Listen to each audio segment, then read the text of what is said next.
Let's delve deeper into lesson number 33. A minor theme in the Revelation is angels being given authority to carry out the will of God. Now, the use of angels speaks to us a little bit about the nature of God. See, God is said to be transcendent.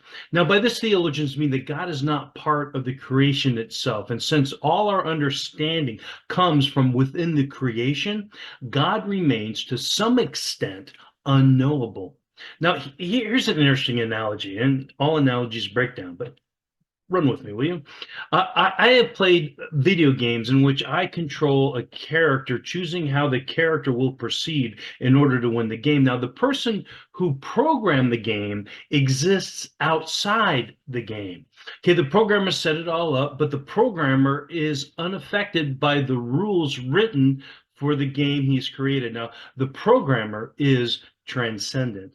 Now, the programmer has unlimited power, and my ability to control the character is set within the boundaries created by the programmer. Now, I can make decisions, choose paths, influence outcomes that the programmer has allowed, but nothing beyond that.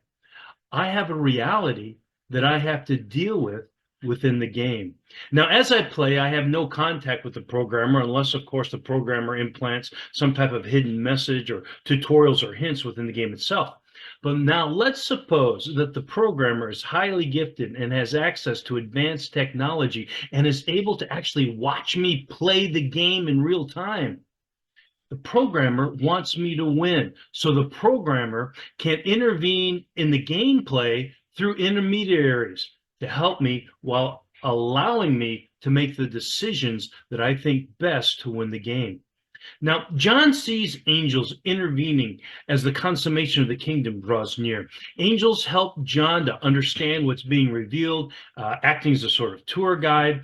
Angels herald God's announcements. Angels carry out God's plan for motivating repentance. Angels are depicted as protectors of righteousness. Angels carry out God's judgments. And here in chapter 20, an angel binds Satan. So just as the video game programmer uses intermediaries to guide and to influence the gameplay without directly interfering, God utilizes angels to enact his will within his creation. Now, God remains outside of the creation, outside of the game, so to speak, yet actively shapes its course through his angelic messengers, influencing the players.